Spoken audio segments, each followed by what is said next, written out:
Salam sejahtera. Ada cerita kedai kopi menyatakan bahwa ada 5 parti atau 6 parti akan bergabung membentuk satu gabungan baru di Sabah yang dinamakan Gabungan Parti Sabah, GPS. Kalau di Sarawak, GPS juga, Gabungan Parti Sarawak. Apa kata kalau di Sabah juga dibentuk satu parti baru, yaitu Gabungan Parti Sabah, yang mana ianya dianggotai oleh 5 atau 6 parti Sabahan dan tidak ada pengaruh langsung daripada Semenanjung Tanah Melayu. Parti yang dicadangkan oleh netizen di kedai kopi itu ialah Parti STA, SAPP, Warisan, PBS, USNO, dan satu lagi yang ingin dijemput ialah Parti KDM. Parti KDM kita tahu beberapa kawasan Parti KDM mempunyai kekuatan yang boleh dikatakan luar biasa. Parti KDM mempunyai kerusi yang boleh menang atau confirm menang sekurang-kurangnya 4 atau 5 kerusi. Begitu juga dengan Warisan, sekurang-kurangnya 5 atau 6 kerusi sudah dimenangi oleh Warisan di kawasan-kawasan tertentu. Begitu juga dengan PBS, ada kerusi yang memang confirm mereka akan menang. Begitu juga dengan Parti STA, mereka confirm akan menang sekurang-kurangnya 3 hingga 5 kerusi. Jadi, bayangkan kalau 4 parti ini bergabung pula dengan SAPP dan USNO. Kalau 6 parti ini bergabung membentuk Gabungan Parti Sabah, saya rasa apa yang dikatakan oleh paci-paci di kedai kopi tadi itu mungkin ada kebenarannya. Ia akan mampu menggoncang politik Sabah. Ia akan mampu untuk mendapani musuh politik yang lebih kuat. Dan apa pula nasib kepada GRS, Pakatan Harapan, dan juga Barisan Nasional. Sekarang ini penentu yang sebenarnya ada juga yang mengatakan bahwa parti penentu yang akan menjadi kingmaker di Sabah ialah parti yang dipanggil Gerakan Baju Hitam. Gerakan Baju Hitam ini adalah parti-parti bebas ataupun parti bebas. Mereka ini juga mempunyai kekuatan tersendiri. Antaranya ialah Datuk Verdon Bahanda.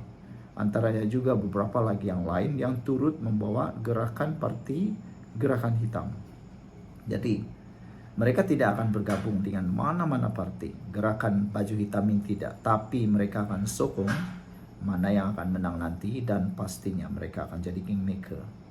Jadi sekarang ini sebenarnya akan ada 2 pertembungan parti besar gabungan di Sabah. Yaitu dijangka akan menjadi Gabungan Parti Sabah menentang Gabungan Parti Sabah campur BN campur dengan Pakatan Harapan. 2 inilah yang akan dijangka akan bertembung sesama mereka. Tapi apakah logo yang akan digunakan pakai oleh GRS? Karena kalau mereka bekerja sama dengan Pakatan Harapan, kalau mereka bekerja sama dengan Barisan Nasional, mereka perlu menggunakan satu logo untuk pilihan raya. Begitu juga dengan parti gabungan Sabah ini. Gabungan Parti Sabah ini mungkin juga akan menggunakan satu logo, mungkin logo yang paling dikenali yaitu logo Gunung Kinabalu. Saya pun tak tahu, itu ramalan kita. Hello guys, ini ialah walkie-talkie Bofeng BF888S. Dapatkannya di Shopee, murah. Guys, ini ialah headphone Onikuma K2 Pro. Hebat, luar biasa, cantik, dan murah. Dapatkannya di Shopee. Guys, ini ialah powerbank Mozom PB149. Murah, hebat, dan dapatkannya di Shopee sekarang. Guys, ini ialah Shocks Open Swim Pro. Headphone yang hebat, kualiti hebat, tahan air. Dapatkannya di Shopee. Guys, ini ialah headphone One Audio E70 Fusion.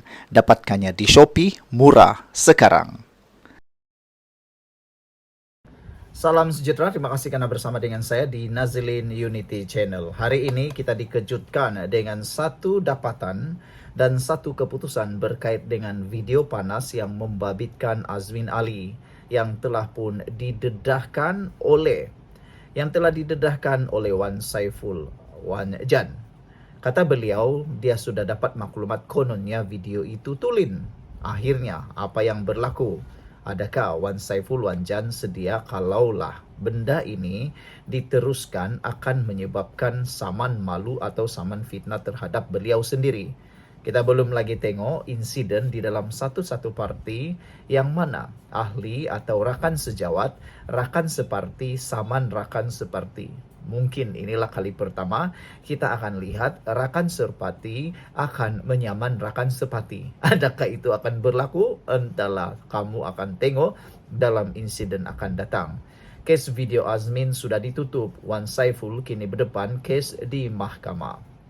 Saudara, 10 ahli Dewan Undangan Negeri Adun Selangor hari ini mahu tindakan keras terhadap Wan Saiful Wan Jan dan beberapa ketua bahagian bersatu yang mereka dakwa cuba mengalih perhatian daripada kegagalan gerakan menyingkirkan Presiden Parti Muhyiddin Yassin.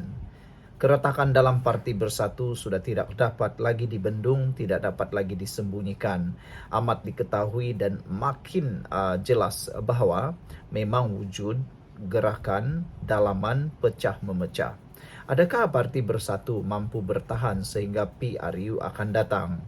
PRU akan datang masih lama lagi, tetapi nampaknya Parti Bersatu semakin di dalam keadaan yang nazak. Ini apabila ramai orang kini mula sengketa di dalam Parti Bersatu. Ahli Dewan Undangan Negeri dengan ahli Dewan Undangan Negeri bergaduh. Ketua bahagian dengan ketua bahagian juga turut bergaduh, membabitkan ada yang menyokong Wan Saiful Wan Jan, ada pula yang menyokong kepimpinan Muhyiddin dan juga Azmin Ali. Dalam satu kenyataan bersama, mereka menyifatkan kenyataan media ahli Majlis Pimpinan Tertinggi Majlis Bersatu itu bersama beberapa ketua bahagian Suhaimi Ghazali, Isa Saidi dan Muhammad Fadli Ismail sebagai usaha terdesak selepas komplot akuan berkanun SD 120 ketua bahagian tidak mendapat sambutan. Sebelum kita teruskan ulasan ini, jangan lupa tinggalkan komen Anda dengan tanda pagar kami benci pembohong. Tapi sebelum itu izinkan dulu saya berkongsi dengan Anda semua. Ini ialah terapi imun Transofector for Life, terapi imun yang meningkatkan daya imun badan kita sehingga 400% secara umum dan ringkasnya. Apabila imun badan kita lemah, apabila imun badan kita bodoh, apabila imun badan kita tidak lagi bertindak seimbang, kita kena penyakit dan tidak sembuh daripada semua jenis penyakit. Tetapi apabila imun badan kita jadi kuat, apabila imun badan kita jadi seimbang, imun badan kita itulah yang menghapuskan semua akar penyakit yang ada dalam tubuh badan kita. Cepat dapatkan produk hebat ini melalui nombor telefon saya yang tertera. Produk ini lulus KKM halal, diperakui oleh dokter-dokter di seluruh dunia dan juga produk penemuan paling bersejarah dalam dunia kedokteran abad ini. Kalau Anda sedang berdoa untuk masalah kesehatan Anda, mungkin ini jawaban yang Tuhan hantar untuk Anda semua. Saudara-saudara sekalian, menyambung kepada pendedahan dan ulasan hari ini, 120 bahagian ketua bahagian bersatu dikatakan tidak mendapat sambutan dalam usaha terdesak mendapatkan komplot mendapatkan tanda tangan bagi menyingkirkan Muhyiddin. Ibarat musuh dalam selimut yang sedang bersekongkol dengan musuh, kami mengecam keras fitnah jijik yang diulang terhadap Muhammad Azmin Ali. Sedangkan kes tersebut telah pun disiasat polis dan ditutup oleh peguam negara, kata mereka lagi. Menurut mereka, serangan berterusan terhadap Azmin hanyalah hela untuk menutup masalah peribadi Wan Saiful Wan Jan sendiri yang kini berdepan pendakwaan di mahkamah atas pertuduhan menggelapkan jutaan ringgit. Pendakwaan ini membuktikan bahawa pihak berkuasa mempunyai asas kukuh dan wajar menjawab pertuduhan tersebut di muka pengadilan, bukannya menyerang pihak lain dengan tuduhan tidak berasas, kata mereka. Ke-10 adun itu turut menegaskan pendirian untuk berdiri teguh bersama kepimpinan Presiden dan Setiausaha Agung Parti. Mereka mendesak lembaga disiplin mempercepatkan prosiding dan menjatuhkan hukuman paling keras terhadap Wan Saiful Wanjan. Sekian dulu untuk kali ini, jangan lupa tinggalkan komen Anda. Bye-bye.